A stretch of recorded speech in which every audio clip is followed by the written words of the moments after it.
God is good all the time.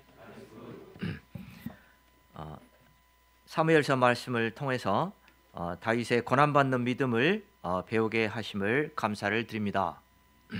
이제 새롭게 서신서 중에 갈라디아서 말씀을 주시고자 하심에 또 감사를 드립니다. 다윗 시대와 갈라디아서 이 사이에는 약 1000년의 시간차가 있습니다. 다윗이 그 시대에 그 전쟁의 용사였다면은 바울은 그 시대에 펜을 들고 원수들과 싸운 복음의 전사, 복음의 용사와 같다는 생각이 들었습니다. 우리가 갈라디아서 말씀을 통해서 복음 진리를 이 시대에 수호하고 전파하는데 또 일생을 바친 바울의 열정을 배울 수 있기를 간절히 기도합니다. 오늘 말씀 제목은 다른 복음은 없다입니다. 제가 잠시 기도하고 시작하겠습니다. 감사하신 하나님 아버지, 이제 새롭게 저에게 갈라디아서 말씀을 저희가 주시고자 하심을 감사를 드립니다. 저희가 이 갈라디아서 말씀을 배우고자 할 때 저희 가운데 이 말씀이 역사하게 도와주시고 또 세력을 얻게 도와주시기를 간절히 기도합니다. 감사합니다. 예수님 이름으로 기도하였습니다. 갈라디아서는 사도 바울이 갈라디아에 있는 여러 교회들에게 쓴 서신입니다. 이 서신은 사도 바울이 쓴 서신 중에서 최초의 것으로 알려져 있습니다. 갈라디아는 현재 그 튀르키예의 중남부 지역을 말합니다. 홈쇼핑에 보면은 튀르키예 7박 9일 여행 99만 9천 원부터 이렇게 하는데 거기에 한 두 군데 정도 여기가 포함이 뭐 파묵칼레, 뭐 카파도키아 하는데 들어있는 것 같습니다. 이 지역은 바울이 1차 전도 여행을 다니며 교회를 개척했던 곳입니다. 대표적으로는 비시디아 안디옥, 이고니온, 또 루스드라, 더베 교회 등이 이곳에 있었습니다. 사도행전 13장, 14장을 보면 당시 이 전도 여행의 일정과 노고를 다음과 같이 말하고 있습니다. 바울과 및 동행하는 사람들이 바보에서 배 타고 밤빌리아에 있는 버가에 이르니 요한은 그들에게서 떠나 예루살렘으로 돌아가고 그들은 버가에서 더 나아가 비시디아 안디옥에 이르러 이에 유대인들이 경건한 기부인들과 그 시내 유력자들을 선동하여 바울과 바나바를 박해하게 하여 그 지역에서 쫓아내니 두 사람이 그들을 향하여 발에 티끌을 떨어버리고 이고니온으로 가거늘 그들이 알고 도망하여 루가오니아의 두 성 루스드라와 더베와 그 근방으로 가서 거기서 복음을 전하니라. 유대인들이 안디옥과 이고니온에서 와서 무리를 충동하니 그들이 돌로 바울을 쳐서 죽은 줄로 알고 시외로 끌어내치니라. 제자들이 둘러섰을 때 바울이 일어나 그 성에 들어갔다가 이튿날 바나바와 더불어 함께 더베로 가서 바울은 이곳을 개척하다가 거의 돌에 맞아 사람들이 이제는 죽은 줄로 알고 시외로 끌어내쳐서 순교 직전까지 갔지만 하나님의 은혜로 다시 살아난 곳입니다. 갈라디아 교회들은 바울이 순교의 위험을 무릅쓰고 심혈을 기울여 개척한 곳이기 때문에 남다른 애정을 가지고 있었습니다. 또 이 지역은 유다 지방과 유대 지역과도 비교적 가까운 곳이었기 때문에 많은 유대인들이 이곳에 정착해서 살고 있었고 또 유대 회당이 곳곳에 자리를 잡고 있었습니다. 또한 이곳은 바울의 고향 다소에서도 멀지 않은 곳이었습니다. 바울이 먼저 유대인의 회당에 들어가서 복음을 전파했습니다. 그때 많은 유대인들이 회심하고 예수님을 믿게 되었습니다. 갈라디아 교회의 구성원을 보면 대부분은 현지 이방인들로서 예수님을 믿고 처음으로 교회를 나오게 된 사람들이었지만 이 중에는 회심한 유대인들도 상당히 포함되어 있었습니다. 그런데 바울이 이제 전도여행을 마치고 돌아간 후에 갈라디아 교회 내에 거짓 교사들이 들어왔습니다. 그들은 이방 성도들에게 모세의 법대로 할례를 받지 아니하면 능히 구원을 얻지 못하리라 주장했습니다. 구원을 얻기 위해서는 믿음만으로 부족하고 율법을 지켜야 한다고 주장함으로써 오직 믿음으로만 의롭게 된다는 복음 진리를 정면으로 부정하였습니다. 또 그들은 바울이 전한 복음의 권위를 떨어뜨리고자 바울의 사도권 문제를 집중적으로 거론하기 시작했습니다. 이로 말미암아 갈라디아 교회는 큰 혼란에 빠지게 되었고 갈라디아 교인들 상당수가 은혜의 복음, 믿음의 복음을 버려버리고 이상한 율법주의 신자들이 되어버리고 말았습니다. 갈라디아서는 이런 율법주의자들의 공격으로부터 순수 복음을 수호하기 위한 바울의 격정의 서신이라고 할 수 있습니다. 그래서 신학자들은 갈라디아서를 기독교 자유의 대현장, 유대교에 대한 기독교의 독립선언문이라고 일컫고 있습니다. 갈라디아서의 핵심 단어는 자유, 프리덤입니다. 갈라디아서 4장 6, 7절은 말합니다. 너희가 아들임으로 하나님이 그 아들의 영을 우리 마음 가운데 보내사 아빠, 아버지라 부르게 하셨느니라. 그러므로 너희가 이후로는 종이 아니요 아들이니 아들이면 하나님으로 말미암아 유업을 받을 자니라. 과거 유대 율법주의자들은 율법의 종이 되어 종과 같은 삶을 살았다고 한다면 이제 우리 주 예수 그리스도로 말미암아 하나님을 아빠, 아버지라고 부르는 아들이 되게 하셨습니다. 종과 달리 아들은 자유한 자입니다. 종은 항상 주인의 눈치를 봅니다. 그러나 아들은 아버지의 눈치를 보지 않고 자유한 자들입니다. 하나님은 우리를 구원하시고 우리를 얽어매고자 하시는 분이 아닙니다. 자유한 아들로 삼으시고 우리와 함께 인격적인 교제를 갖고자 하십니다. 하지만 갈라디아서는 여기에서 그치지 않고 우리가 자유를 얻은 아들된 자로서 또한 이 자유를 어떻게 사용해야 하는지 그 방향을 제시해주고 있습니다.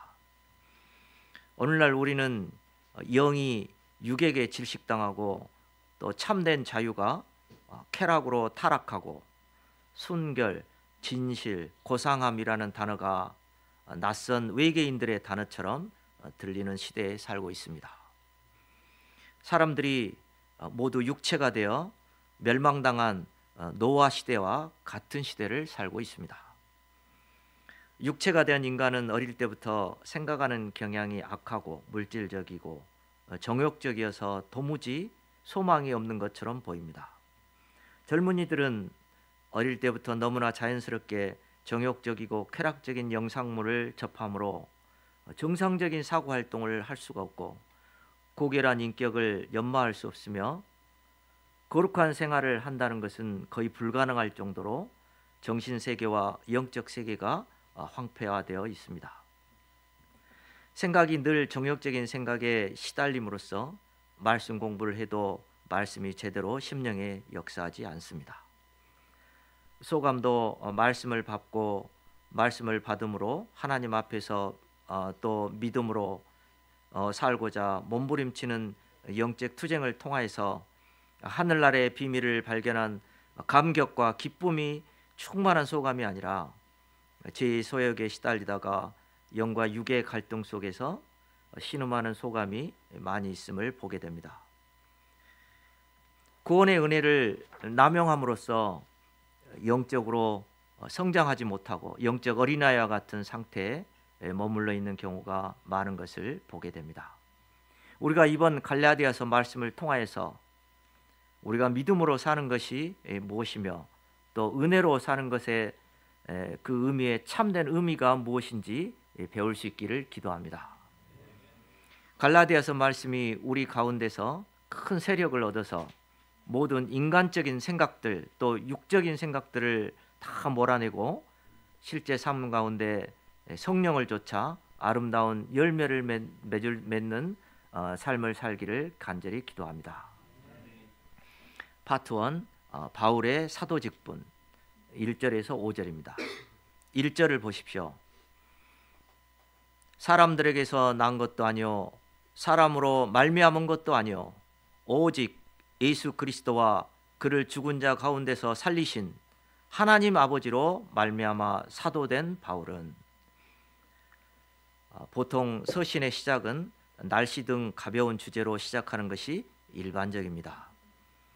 과거 제가 군 복무를 할 때 장교들이 거의 강제로 부모님께 편지를 쓰라고 하면 편지지에 부모님 전상서, 북풍한설이 몰아치는 처소에서 어쩌고 저쩌고 썼던 기억이 납니다. 바울도 갈라디아 성도들을 생각하면서 사랑하며 보고 싶은 갈라디아 성도들에게 서신을 보내며 은혜와 평강이 함께하기를 기원하며 이렇게 쓸 수도 있었습니다. 그런데 바울은 1절에서부터 자신의 사도권을 언급하면서 이를 강조하고 있습니다. 바울이 이렇게 처음부터 자신의 사도권을 증거하고자 하는 이유가 무엇입니까? 이는 당시 유대 율법주의자들이 갈라디아 교인들에게 바울의 사도권을 깎아내리면서 바울이 전한 복음을 애곡하고자 했기 때문이었습니다. 바울은 복음 진리를 수호하고자 먼저 자신의 사도권에 대해 증거하고자 하고 있는 것입니다. 많은 세월이 지난 지금도 그렇고 당시에도 예수님의 12 제자의 권위는 누구도 부인할 수 없을 만큼 대단한 것이었습니다. 마가복음 3장에 보면 예수님께서 친히 수많은 제자들 가운데 12명의 이름을 부르시며 그들을 세우시는 장면이 나옵니다. 또 산에 오르사 자기가 원하는 자들을 부르시니 나아온지라. 이에 12를 세우셨으니 이는 자기와 함께 있게 하시고 또 보내사 전도도 하며 베드로, 안드레, 또 요한, 예수님은 이렇게 12명의 이름을 일일이 부르셨습니다. 그리고 항상 자기와 함께 있게 하셨습니다. 그들은 예수님께서 오병이의 기적을 이루실 때도 그 현장에 함께 있을 수 있었습니다. 예수님께서 무리를 걸어오시는 그 순간에도 또 최후의 만찬 식사 자리에서도 예수님과 함께 하였습니다. 개인적으로 도마는 부활하신 예수님의 그 손과 옆구리에 직접 손을 넣어 만져보는 특권을 받았습니다.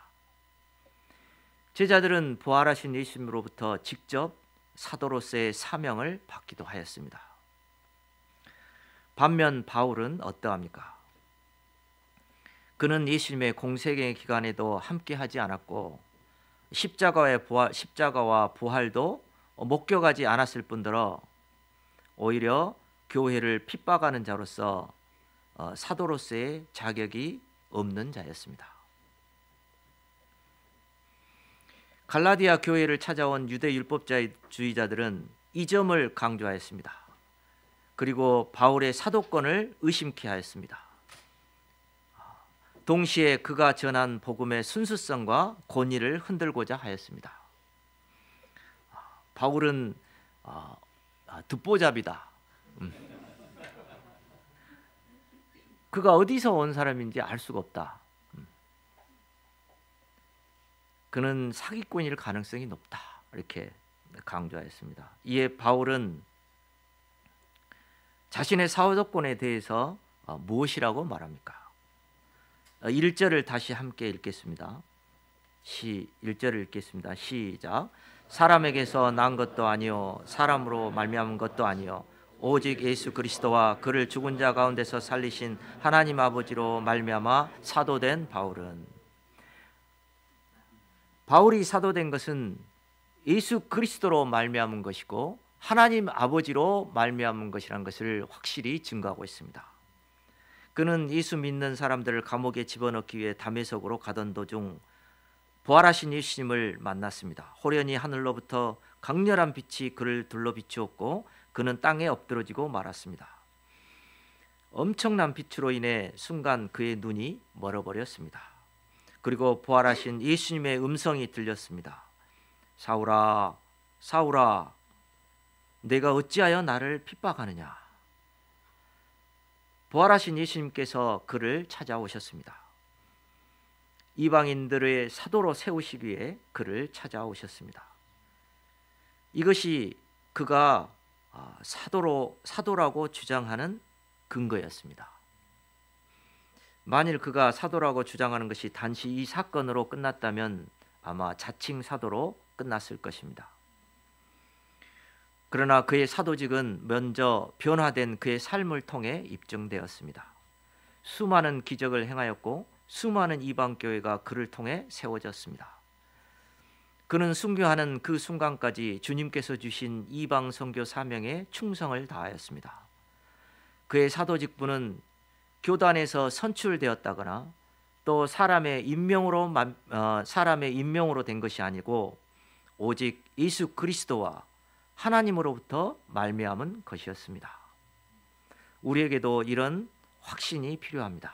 주님께서 나를 이 시대의 젊은이들에게 복음을 전하는 목자요 사도로 부르셨다는 확신이 필요합니다. 당시 이방 선교를 위해 바울을 부르시고 쓰셨듯이 하나님께서는 각 시대마다 사람을 불러 그 구속 역사에 쓰시고 계십니다. 오늘날 21세기 캠퍼스 대학생 선교를 위해서 하나님께서 우리 한 사람 한 사람을 부르셨습니다. 우리는 하나님께서 나를 직접 부르셨음을 확신해야 합니다. 부르심에 확신이 있어야 그 사명을 감당할 수 있습니다. 현대 선교의 아버지라 불리는 윌리엄 캐리는 구두 수송공이었습니다. 그는 일하면서 독학을 했습니다. 독학을 하면서 그는 여러 나라의 언어를 꾸준히 공부하여 능숙하게 구사할 수 있는 능력까지 키웠습니다. 그런데 어느 날 캐리의 친척 동생이 옥스퍼드 대학에 그를 데리고 갔습니다. 그들은 단과대학의 한 유명한 어학 교수를 찾아가 이야기를 나누게 되었습니다. 대화 중에 그 교수는 캐리의 어학 실력을 발견하고 깜짝 놀랐습니다. 그 교수는 캐리에게 당신이 우리 학교에 들어오면 큰 영향을 미칠 것 같습니다. 그리고 이 나라의 여왕께서도 그것을 기뻐하실 것 같습니다. 라고 말했습니다. 하지만 캐리는 그 교수의 말에 공손하게 거절하였습니다. 교수님께서 영국의 여왕을 말씀하셨는데 제게는 이미 저의 전생애를 건 한 나라가 있습니다. 그 나라는 바로 하나님의 나라입니다.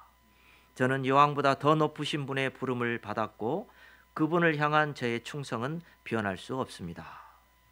결국 캐리는 그 교수님의 제의를 거절하고 세계 선교를 위해서 인도로 떠났습니다. 우리 한 사람 한 사람도 부르심의 분명한 확신 가운데 이 시대 하나님의 구속 역사 가운데 바울과 같이 귀하게 쓰임받을 수 있기를 기도합니다. 바울은 2절 3절에서 갈라디아 여러 교회들에게 우리 하나님 아버지와 주 예수 그리스도로 조차 은혜와 평강이 있기를 간구합니다. 그리고 4절에서는 복음의 핵심에 대해 말하고 있습니다. 그리스도께서 하나님 곧 우리 아버지의 뜻을 따라 이 악한 세대에서 우리를 건지시려고 우리 죄를 대속하기 위하여 자기 몸을 주셨으니, 이 말씀은 그리스도의 죽음이 우리 죄를 위한 대속의 죽음이며 또 그 죽음도 하나님 아버지의 뜻을 따라 된 것임을 말해줍니다. 우리는 우리의 죄로 인해 하나님의 무서운 저주와 심판을 받고 영원히 파멸할 수밖에 없었습니다. 예수님은 바로 이런 우리를 불쌍히 여기시고 우리를 대신하여 십자가에서 고귀한 몸을 찢기시고 피를 흘리심으로 자기 몸을 온전한 희생제물로 드리셨습니다. 이로써 우리의 죄값이 치루어지고 아무 값없이 죄사함의 은혜를 덧입게 되었습니다. 우리가 구원을 받은 것은 우리의 의로운 행위나 율법의 행위로 말미암은 것이 아니라 오직 하나님의 은혜로 말미암은 것입니다. 사도 바울은 4절 하반절에서 그리스도께서 우리 죄를 위해 죽으신 목적도 우리를 죄에서 구원하여 영생을 주실 뿐만 아니라 이 악한 세대에서 우리를 구원하시기 위한 것임을 말해주고 있습니다. 한 세대를 말할 때에는 그 시대의 가치관과 문화를 통칭합니다. 그 시대의 문화는 그 시대의 가치관과 윤리를 반영하고 있습니다. 문화는 공기와 같아서 제약된 문화 속에서 살다 보면 죄를 죄로 여기지 않고 죄로 숨을 쉬듯이 살아가게 됩니다. 이런 시대의 분위기 속에서 양심과 죄책감은 점점 무뎌지고 사람들은 분위기에 편승해서 아무렇지도 않게 죄를 짓습니다. 이 악한 세대는 진리의 말씀을 쫓아 사는 것을 용납하지 않고 조롱하고 핍박합니다. 이 악한 세대에서 살다 보면 자신도 모르게 악에 물들어서 거기서 벗어나기란 여간 힘든 일이 아닙니다. 내 힘과 의지로 될 수 없습니다. 하나님께서는 예수님의 보배 피로 우리를 죄에서 구원하실 뿐 아니라 이 악한 세대에서도 구원하사 새로운 가치관을 가지고 새 인생을 살게 하셨습니다. 이것은 순전히 하나님의 은혜로 말미암은 것입니다. 소돔과 고모라와 같은 이 악한 세대에서 우리를 구원하신 하나님께 감사와 찬양을 드립니다. 파트 다른 복음은 없나니 6절에서 10절입니다. 사도 바울은 서두에서 인사가 끝나자 6절에서부터는 이제는 그들을 질책하기 시작합니다. 6절을 다 같이 읽겠습니다. 6절을 한번 읽겠습니다. 시작. 그리스도의 은혜로 너희를 부르신 이를 같이 속히 떠나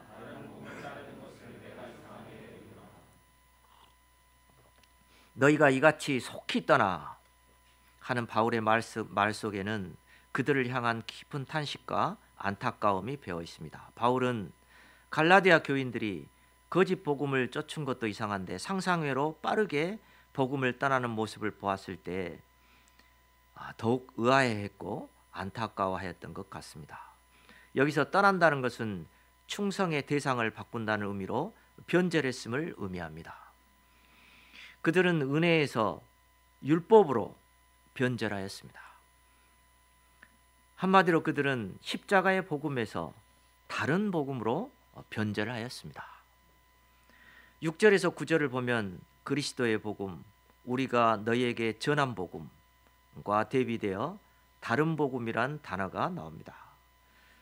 6절에서 다른 복음은 헤테로스로서 종류가 전혀 다른 복음, 다른 것을 의미하고 7절에서 다른 복음은 알로스로서 변질된 것, 즉 가짜요, 짝퉁을 의미합니다.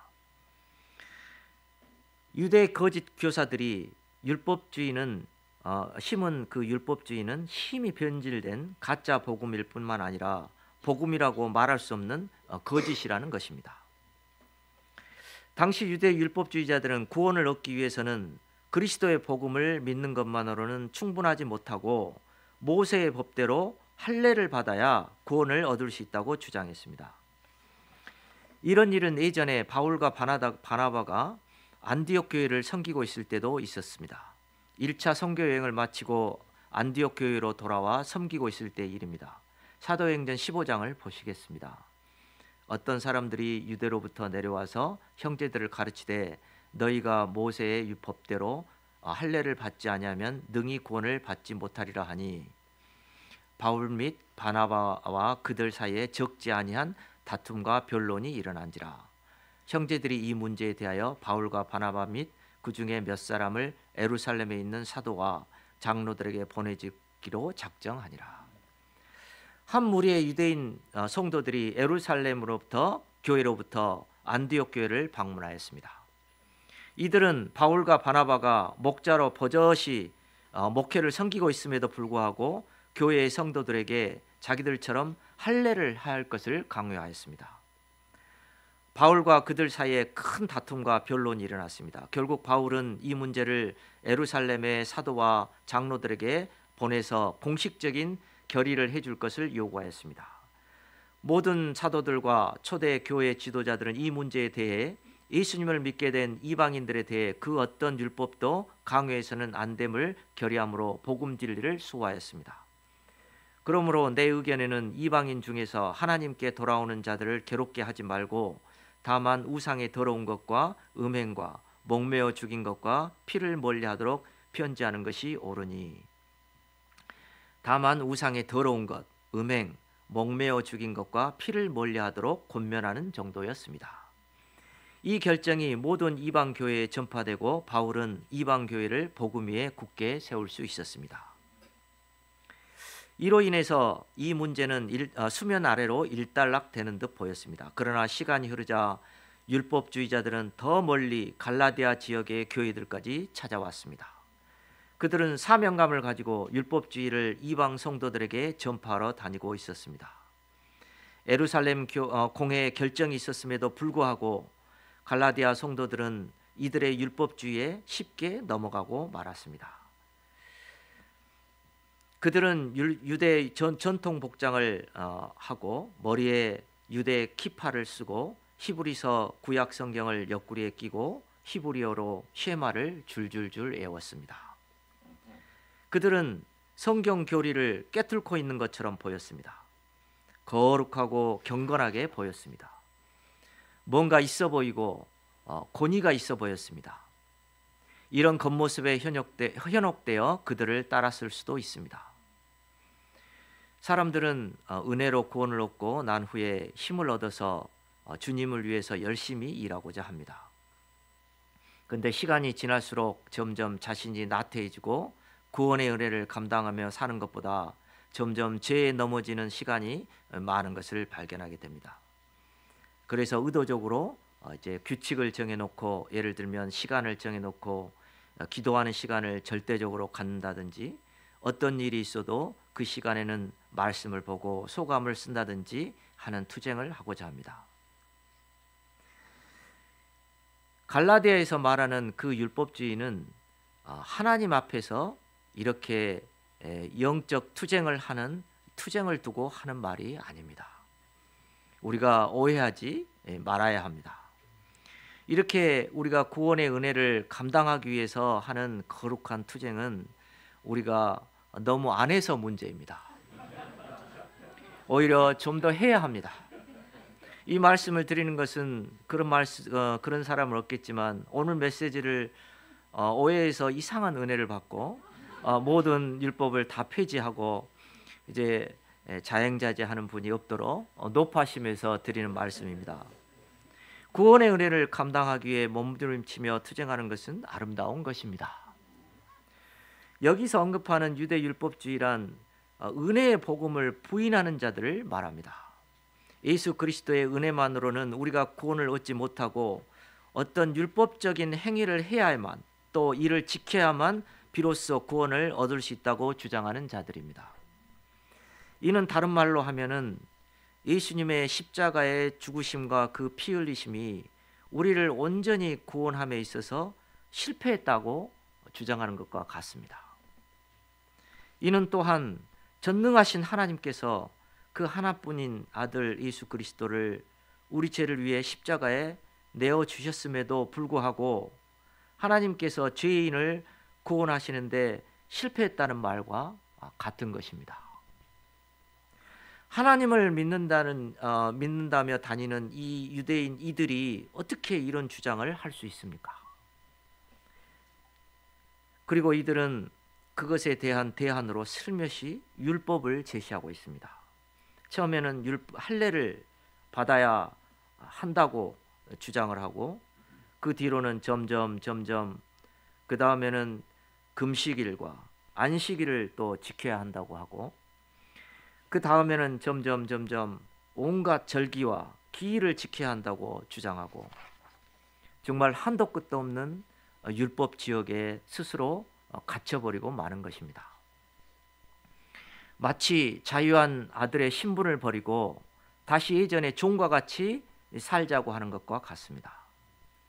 그들은 마치 이것이 올바른 복음인 것처럼 호도하였습니다. 이에 대해 사도 바울은 단호하게 이런 복음은 없다고 말합니다. 7절을 다 같이 읽겠습니다. 7절입니다. 시작. 다른 복음은 없나니 다만 어떤 사람들이 너희를 교란하여 그리스도의 복음을 변하게 하려 함이라. 여기에서 교란하다는 것은 흔들다, 선동하다는 뜻입니다. 히브리서는 예수 그리스도께서 대제사장으로 한 번의 제사로 영원하고 온전한 제사를 이루셨다고 선포하고 있습니다. 이는 은혜의 복음이 완전하다는 완전성, 또 유일하다는 유일한 복음이다는 유일성, 또 하나님의 뜻으로 말미암은 절대성이 있음을 말해줍니다. 우리는 은혜의 복음의 이 완전성과 또 유일성과 절대성을 믿어야 합니다. 복음의 완전성, 유일성, 절대성을 부인하고 훼손하는 모든 것은 다른 복음이요 이단입니다. 오늘날에도 2000년 전에 유대 율법주의자들이 한 것처럼 은혜의 복음만으로는 부족하고 무슨 자기 교주의 은혜가 있어야 구원을 받을 수 있고, 또 자기 단체 및 또 자기 단체의 형제의 표식이 있어야 구원을 받을 수 있고, 또 자기들만이 행하는 의례를 통과한 자만이 구원을 받을 수 있다고 선동하는 자들이 있습니다. 바울은 다른 복음을 전하는 이런 자들에 대하여 분노하며 말합니다. 8, 9절을 보십시오. 그러나 우리나 혹은 하늘로부터 온 천사라도 우리가 너희에게 전한 복음 외에 다른 복음을 전하면 저주를 받을지어다. 우리가 전에 말하였거니와 내가 지금 다시 말하노니 만일 누구든지 너희가 받은 것 외에 다른 복음을 전하면 저주를 받을지어다. 저주는 함부로 해서는 안 됩니다. 그러나 다른 복음을 전한다는 것은 예수 그리스도의 십자가의 은혜를 헛되게 하는 것이기 때문에 바울은 무섭게 저주를 퍼부었습니다. 이는 그에게 복음에 대한 확신이 분명히 있었기 때문이었습니다. 파트 3, 예수 그리스도의 계시로 말미암은 복음, 11절에서 24절입니다. 과거 바울은 전통적인 율법주의자요 율법의 거두였습니다. 당시 최고의 랍비인 가말리엘의 문화에서 율법을 배웠습니다. 율법주의를 주장을 해도 오히려 이 바울이 더 주장을 해야 할 것 같습니다. 바울은 이 율법주의를 기초로 기독교를 박해까지 했던 사람입니다. 그는 뼛속까지 율법주의자였습니다. 이런 바울이 율법을 초월한 그 심오한 은혜의 복음의 비밀을 어떻게 알게 되었을까요? 베드로에게 배웠을까요? 아니면 비법이 담긴 어떤 한 권의 책을 발견하고 몰래 이를 통해 배웠을까요? 아니면 방 안에 들어가 머리를 싸매고 연구를 거듭해서 바울이 만들어낸 것일까요? 아닙니다. 11절을 보십시오. 11절을 함께 읽겠습니다. 시작.